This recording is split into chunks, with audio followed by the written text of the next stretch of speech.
Geger, Rizik Syihab terpanggil untuk turun gunung, tampil langsung serang Pak Jokowi. Kita sama-sama tahu kalau ada dorongan dari Rizik diusul pemazulan Mas Gibran oleh Purnawirawan. Itu diakui sendiri oleh Letnan Jenderal Purnawirawan Soeharto. Rizik juga dimintai perlindungan oleh Rismon waktu awal-awal Pak Jokowi serius lawan para penyerang dengan melaporkan mereka ke Polda Metro Jaya. Selalu ada nama Rizik di belakang ini semuanya. Dan sekarang dia ingin mengulangi kesuksesannya dulu waktu menurunkan Ahok dengan gerakan 212. Dia berencana melakukan itu lagi di kasus Pak Jokowi. Ya karena sudah mentok. Apalagi Polda Metro sudah menerbitkan surat berisi 12 nama terlapor. Ketar-ketir dong. Sinaga, jurnalis dari Sentana TV ternyata ikut juga dilaporkan. Ada 12 orang yang dilaporkan. Kita cepet-cepetan ya. Oke. 1. Egi Sujana. Betul. 2. Damai Hari Lubis. Kurnia. 3. Kurnia Triroyani. 4. Rustam Effendi. Rizal Fadila. Ke-6. Dr. Tifa. Ke-7 Roy Suryo. Ke-8 Rismon Sianipar. Ya. Kemudian ke-9 Abraham Samad. Ya. Ke-10 Michael Sinaga. Ke-11 Pian dari Langkah Update. 12 siapa?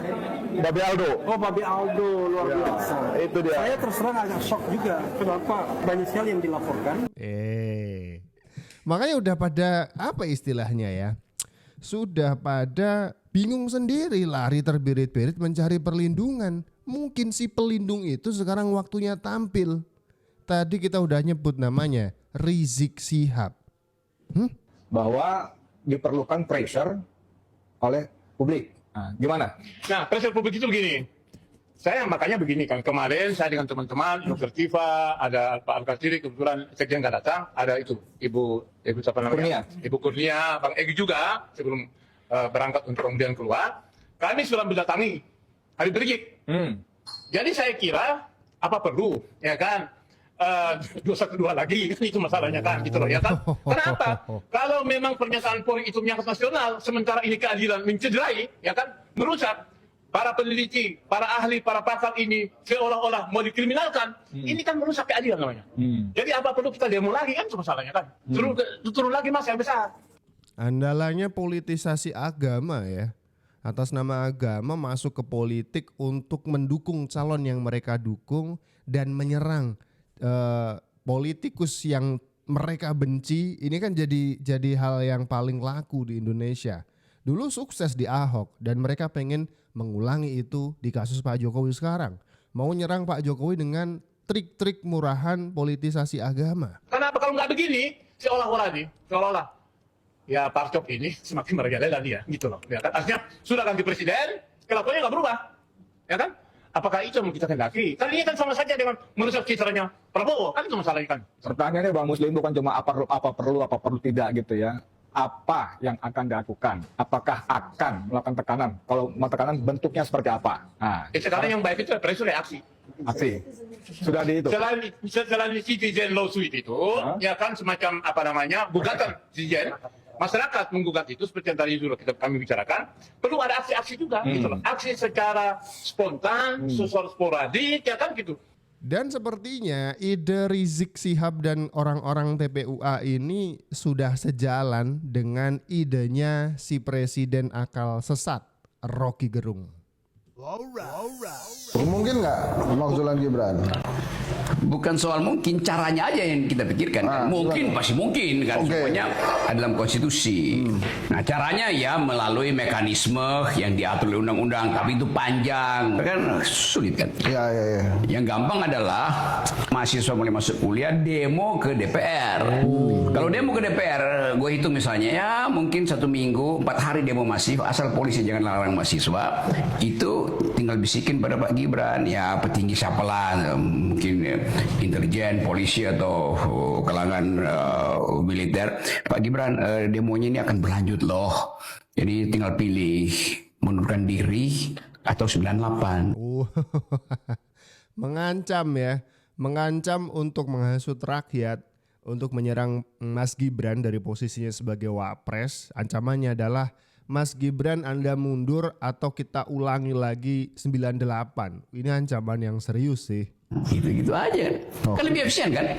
Begitu jadi fakta politik, ya udah mungkin Pak Gibran merasa ya udah saya mundurkan diri aja. Karena Nyampe. Ini bisa dianggap menghasut, sudah kayak mengajarkan bagaimana cara menggulingkan pemimpin yang sah. Iya kan? Ada pemenang pilpres di sini yang berhak mendapatkan mandat dari rakyat untuk memimpin Indonesia 5 tahun ke depan, yaitu Pak Prabowo dan wakilnya Mas Gibran. Kenapa orang-orang ini masih belum juga legawa istilahnya ya, atau ikhlas menerima kekalahan? Kalau memang pengen mengganti Mas Gibran nanti, ikut lagi di kontestasi Pilpres 2029. Masuk akal? Itu kalau akalnya bekerja. Katanya orang paling pinter, malah kiblatnya ke Rizik. Informasi pertama, pemirsa, Ketua FPI Rizik Syihab ditetapkan sebagai tersangka kasus dugaan pornografi di situs beranda Cinta Rizik. Dalam kasus tersebut, Rizik dianggap telah menyuruh Firza Hussein membuat konten pornografi. Bagaimana perkembangan kasus tersebut, kita bergabung dengan reporter Ismail Reza dan juru kamera Ali Amran langsung dari Mapolda Metro Jaya, Jakarta. Ismail, pasca ditetapkannya Rizik sebagai tersangka, informasi terbaru apa yang mungkin saat ini sudah Anda ketahui? Ya, terkait dengan informasi terbaru dari pasca ditetapkannya Rizik Syihab sebagai tersangka, hari ini barusan saja dari Kabid Humas Polda Metro Jaya, Argo Yono menyampaikan bahwa pihak kepolisian telah mengeluarkan surat penangkapan kepada tersangka melalui atau ke rumahnya tersangka, dan juga pihak dari kepolisian ini telah berhubungan begitu dengan pihak imigrasi untuk meminta bantuan agar mencari informasi terkait dengan keberadaan dari Rizik Syihab. Nah, kita sama-sama tahu ini buntut ceritanya bagaimana, ya kan? Waktu itu Rizik Syihab tidak diketahui posisinya, tahu-tahu sudah ada di Arab Saudi. Terus karena dia sudah dalam masa atau dalam status pencekalan, harus ditahan, dia nggak mau balik ke Indonesia, cuman nggak mau masuk penjara. Lari dari hukum. Orang kayak gini kok dijadikan penggaris, rujukan, atau dimintai fatwa soal hukum. Dia sendiri menghindari hukum.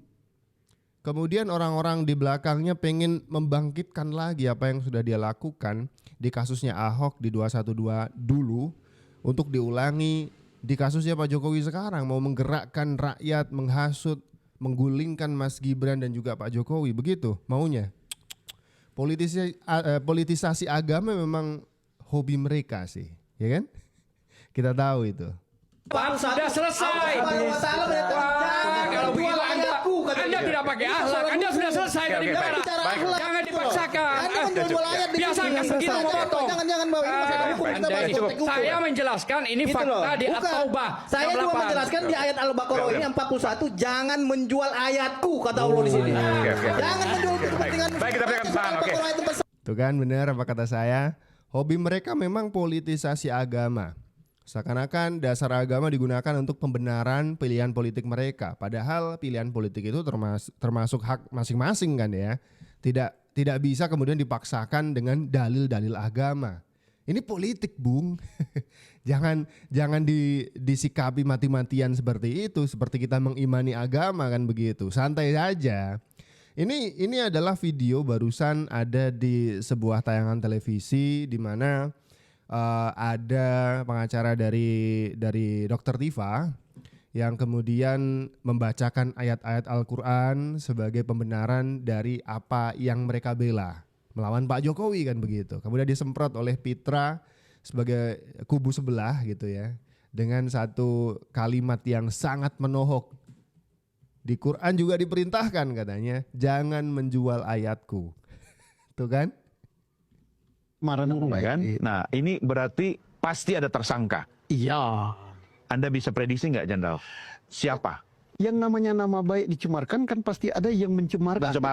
Cara mencemarkannya bisa tertulis, bisa dengan omon-omon. Ya. Nah, cara mencemarkannya mengapa? Misalnya ya, sesuatu dilakukan orang ini, sikap orang ini A, kemudian disebut B. Nah, contohnya dalam case ini, ijazahnya yang dikatakan ini, ijazahnya si A itu palsu. Padahal si A ini yakin betul bahwa ijazahnya asli. Kan? Nah, ini prediksi dari mantan Kabareskrim Susno Duaji. Prediksi dari mantan Kabareskrim, ini tersangkanya sudah nama-namanya dikantongin. Meskipun sekarang masih dalam bentuk nama terlapor, sudah ada 12 orang. Dan tadi paling awal video kita bahas juga bagaimana Refli Harun shock gitu ya. Kok 12 nama ya? Sebenarnya dia tuh girang. Dalam hati dia bersyukur, alhamdulillah nama saya nggak masuk. Justru nama Abraham Samad ikut masuk di sana. Yang sering nampil justru Refli Harunnya gitu. Tapi seperti prediksi Pak Susno Duaji, ini kalau misalkan banyak orang yang terlalu atraksi dan akrobat menaiki isu ini dan tidak kunjung menarik diri, ya bisa-bisa terseret juga sih. Itu prediksi Kabareskrim mantan ya.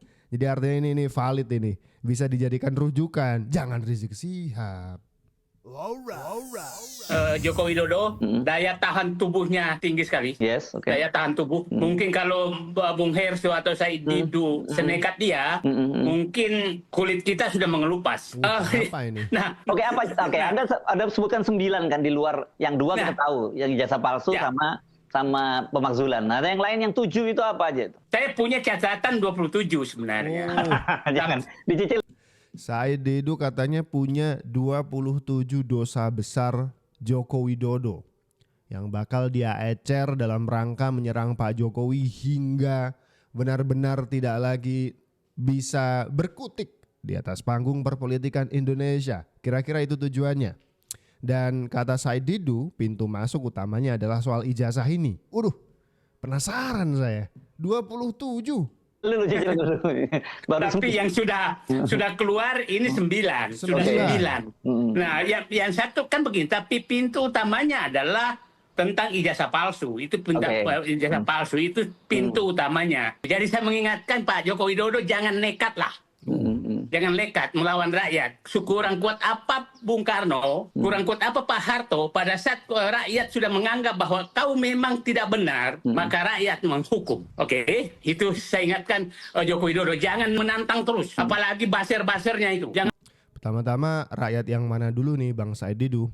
Karena menurut survei dari Burhanuddin Muhtadi, itu rakyat masih sangat percaya dan mencintai sosok Jokowi masih di angka 70%. Ini artikan masih disebut sebagai mayoritas rakyat Indonesia.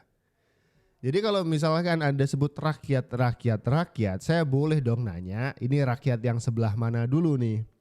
Dengan mengatakan punya 27 kartu as atau kunci atau ancaman. Ada 9 yang sudah keluar, berarti kan Said Didu masih mengantongi sekitar 18 lagi serangan ke Pak Jokowi. Ini bisa disebut sebagai ancaman gak sih? Politisasi seakan-akan Pak Jokowi ini harus ditumbangkan. Kalau memang benar, kenapa tidak 27-27-nya dilaporkan ke polisi sekarang? Kenapa diecer? Seakan-akan ini memang sengaja ingin menjadikan Pak Jokowi samsak. Diserang, ditarget terus sampai benar-benar Pak Jokowi tidak lagi merusuhi, tidak lagi menjadi penghalang jalan mereka. Kan begitu. Pertanyaannya kan begitu. Kalau punya 27 bukti nih, 27 kasus Pak Jokowi, dianggap Pak Jokowi bermasalah. Kenapa enggak 27-27-nya dibuka sekarang ke penegak hukum? Kenapa dikantongi? Udah kayak Hasto kan? Punya file rahasia disembunyikan di Rusia. Loh, kalau itu untuk penegakan hukum, buka sekarang di depan hukum. Kenapa disembunyikan? Itu justru masuk ke dalam pasal menghalangi hukum, menghalangi penegakan hukum, obstruction of justice. Gimana sih? Komentar kalian deh. 12 nama sudah jadi terlapor. Kira-kira bakal bertambah atau enggak tersangkanya? Tulis di kolom komentar sekarang.